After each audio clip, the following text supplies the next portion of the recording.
So we got a lot to talk about today. We're going to be discussing a PlayStation 5 Director's Cut for The Last of Us Part 2 possibly being a thing in the near future. Some evidence towards that as well. We're going to talk about The Last of Us Part 3, or the next project by Neil Druckmann over at Naughty Dog. We're going to be talking about Final Fantasy XVI, some comments that Yoshi P made, and lastly, Death Stranding 2's target release date, which is not that far away considering how closely it has been announced, especially when you take into account it's Kojima and, he's known for those long development periods, although Death Stranding didn't seem to be that case.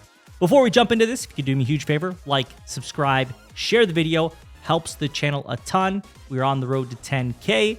Now let's talk about this director's cut that I think could be happening for The Last of Us Part 2. Now, Dom the Bomb is where I first saw this, but it was originally found by @NaughtyNDC. And basically, The Last of Us Part 2's PS5 patch video has been hidden, or it's been gone. It's been privated. Something has happened where we cannot view it anymore.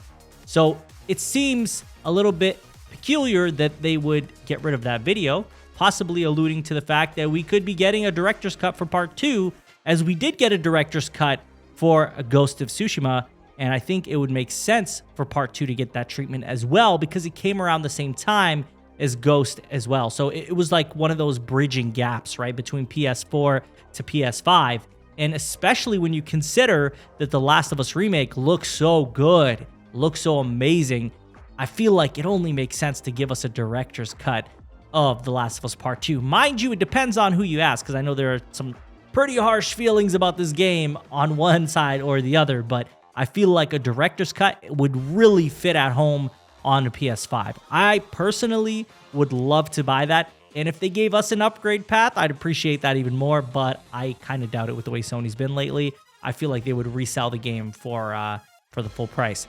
But if it gets that, The Last of Us Part 1 remake treatment, oh my god, I would totally be up for that, and I would be willing to spend the money, but of course, to each their own. But that's kind of where we're at here with a possibility for a director's cut for The Last of Us Part 2. Really looking forward to that. Now, next, we're talking more about Naughty Dog, and this is about their next title, and this comes from The New Yorker. There was an interview done. Neil Druckmann apparently shared some details. His next project, he revealed, was a game that was structured more like a TV show than anything else Naughty Dog had made, for which he'd taken a highly unusual step.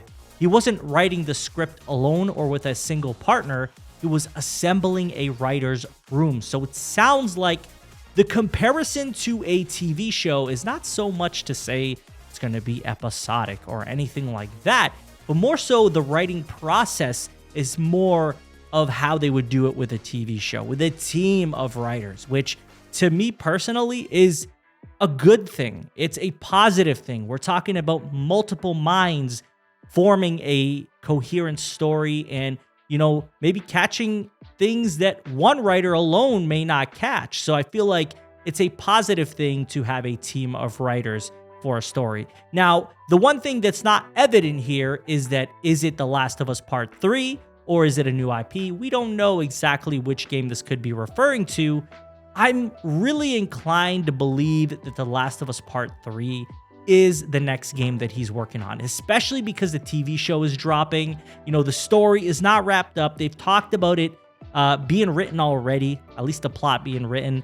And so it makes sense that they would want to take this next step with The Last of Us Part 3. I personally would want to see that story wrapped up. I want to see what happens there.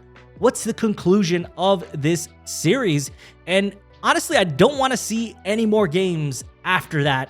If it's spin-offs, that's a totally different thing, but I really want to see where the story takes us. What is the conclusion of Ellie's story? Because I personally am not satisfied with the conclusion they gave us. She deserved better, and I feel like we will get that, I hope, by Part 3's end. So I do think that Part 3 is the next game he's working on, but of course that is speculation. That is not me saying that this is confirmation of it, because it's not, right? We don't know exactly what he's working on, but I feel like with everything coming together, the TV show, the script already being written, that Naughty Dog has multiple games in production, that surely Part 3 has to be in development. And I hope it is, because I want to see the conclusion to this story.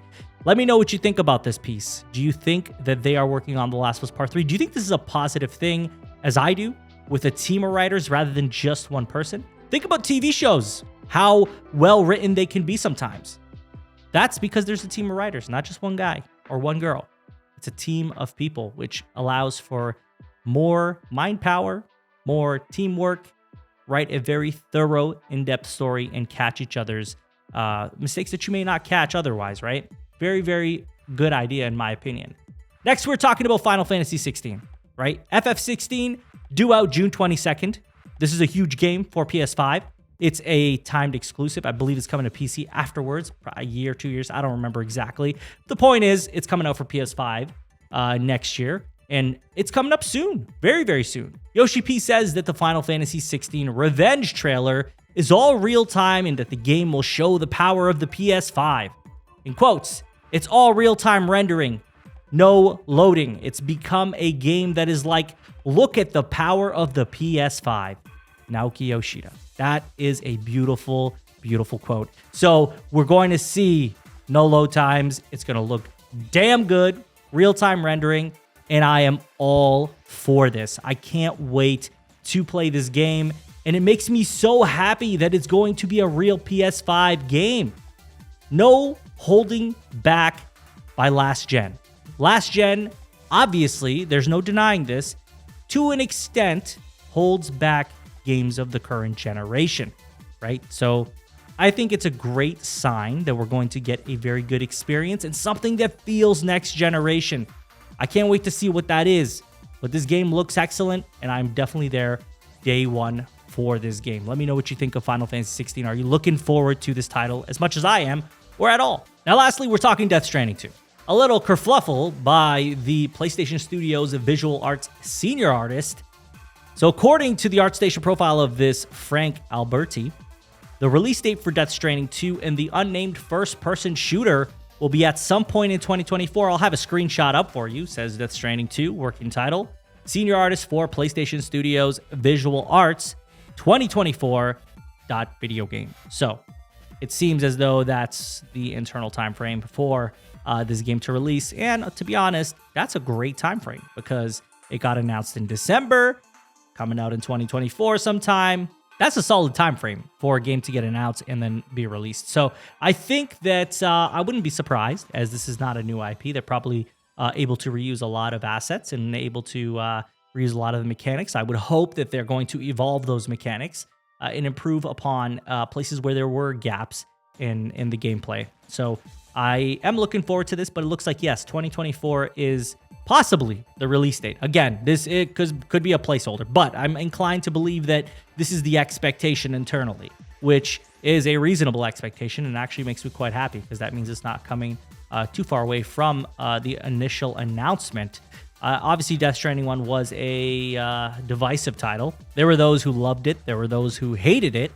And there weren't too many in between. So it's definitely going to be interesting if they can recaptivate that audience that did not like the first entry. Although I'd be surprised if too many people jumped in on the second one. If they really didn't like the first one, you got to imagine the mechanics are going to be somewhat similar, as that is a Strand-type game, as he called it. Although it seemed to not catch on the way he hoped it would.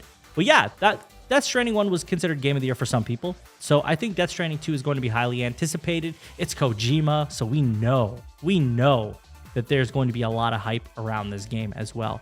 But that's the release date that they have listed, what looks like probably internally. Let me know what you think of that. Do you think that 2024 is going to be the release year for Death Stranding 2? That is all I have for you guys in today's video. I hope you enjoyed this one. I was surprised to see how much content there was to talk about today. It all kind of happened in the last few hours, so it's cool to see that we got something to talk about before the end of the year. Let me know what you thought about all of this. As always, you can like, subscribe, share the video. Helps the channel massively, and I really do appreciate it. You can follow me on Twitter. Link will be in the description. And if you want to support the channel a step further, you can always become a member for $1.99 Canadian a month. And every dollar does get reinvested back into the channel. I will talk to you guys all in the next one. Take care.